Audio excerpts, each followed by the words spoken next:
Olá, seja muito bem-vindo e muito bem-vinda a mais uma sacada integrativa.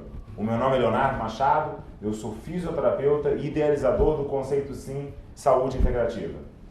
E esse vídeo vem de uma sugestão da minha querida amiga e ex-aluna Gisele Garrido. Ela mandou um pedido para que eu fizesse um vídeo sobre o bruxismo em crianças.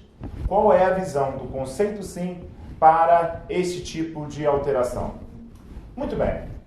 Já teve muitas vezes que eu já ensinei e já falei muito sobre o bruxismo, indo por uma lógica do sistema visceral. E realmente essa lógica integrativa, ela funciona. Basicamente é o seguinte: crianças podem vir a ter refluxos, perturbações abdominais, que podem recrutar todos esses músculos anteriores do corpo.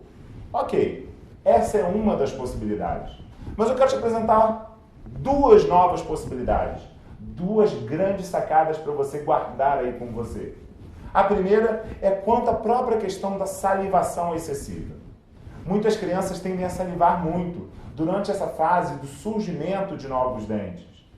E é interessante observar que esta salivação ela tenderá a gerar um mecanismo de recuo da mandíbula.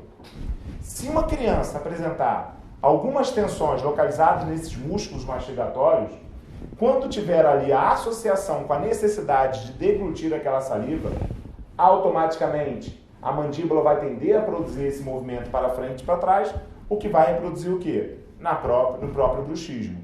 E muitas vezes sem nenhuma alteração clínica importante.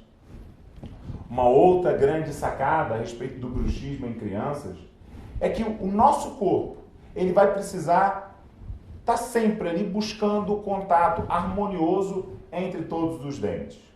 O que acontece é que muitas vezes aqueles dentes de leite eles têm que sair para dar espaço para novos dentes. Então o que vai acontecendo? Esse dente de baixo ele começa a empurrar esse dente de leite. Esse dente definitivo começa a empurrar esse dente de leite.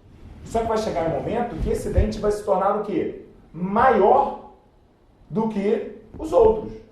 Então o que o corpo faz? Ele começa um processo de desgaste, de avanço e recuo da mandíbula, para justamente o quê? Quase como limar, sabe? Desgastar aquele dente para que ali busque o contato. Então olha só, se você tem um cliente que está apresentando um bruxismo, a pergunta: será que esse bruxismo não pode estar ocorrendo, assim como na criança, por conta de uma restauração que tenha ficado um pouco mais alta? Pensa nisso. Então essa é a nossa sacada integrativa de hoje, onde eu apresentei aqui 3 fenômenos principais relacionados ao bruxismo na criança. Por exemplo, a presença de vermes, a questão do surgimento da hipersalivação e a questão da necessidade de equilibrar a altura de todos os dentes.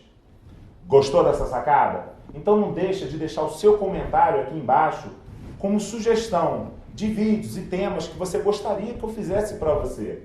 E também eu te peço e te convido para assinar o nosso canal do YouTube e também a nossa página no Facebook. Um grande abraço e até a próxima sacada integrativa.